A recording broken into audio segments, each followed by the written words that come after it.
आर्या गुप्ता, राजकीय बालिका inter college सदर जौनपुर की छात्रा, कक्षा 11 की छात्रा हूँ। मैं आप सबके समक्ष विकसित भारत विद्यार्थन 2025 पर प्रतिभाग कर रही हूँ। इसमें हमने रीयूज़ ऑफ प्लास्टिक कंटेनर्स का एक हेडिंग लिया है, जिसमें हमें प्लास्टिक वगैरह के बारे में उसका रीयूज़ करके कैसे उसका अपने घर पे ही हम कुछ कर सकते हैं, बना सकते हैं। जैसे कि आजकल क्या होता है कि कुछ लोग होते हैं कुछ भी अगर कुछ सामान होता है डेकोरेशन का, कि अदर चीज़ें जो भी होती हैं उसको मार्केट से जा करके सेल करते हैं, खरीदते हैं, तो उसमें अपना पैसा भी वेस्ट करते हैं और फिर उसको घर पे ला करके 2-3 महीने तक अपना डेकोरेट करते हैं। फिर जब वो ख़राब होता है तो उसको फेंक देते हैं। और प्लास्टिक ऐसी चीज़ है जो वातावरण में हमेशा शताब्दी तक रहती है, क्योंकि वो कभी गलती या फिर ख़राब नहीं होती है।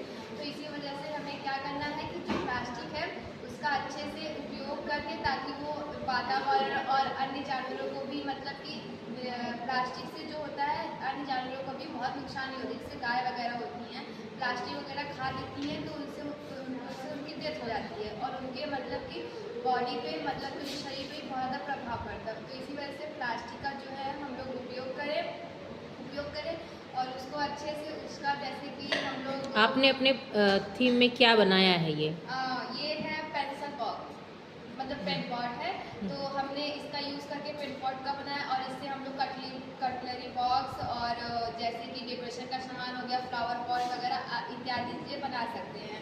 और जैसे कि हम लोग मार्केट में जाते हैं तो डेकोरेशन वगैरह का जो मांग करते हैं, तो उससे मांग की जो रहता है वो आपूर्ति तो करना ही पड़ता है, और अगर आपूर्ति होगी तो उत्पाद तो बढ़ेगा ही।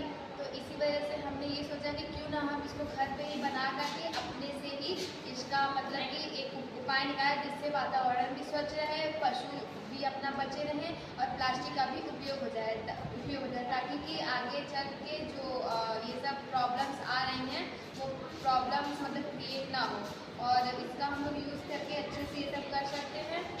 और आपने ये प्लास्टिक को काट के कैसे बनाया? पहले हमने ये जो प्लास्टिक का बॉक्स होता है उसको कटिंग किया, फिर इसको जिस शेप में हमें बनाना है उस शेप को ऐसे किए, फिर आपने इसका एक प्रोटोटाइप तैयार किया होगा ना? यस। दिखाएंगे।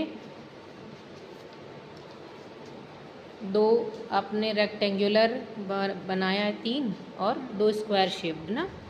फिर इसको ला करके अपने हिसाब से, अपने मनपसंद चीज़ों के हिसाब से इसको डेकोरेट कर देंगे। फिर इसको घर में आप जैसे यूज़ करना चाहते हैं वैसे यूज़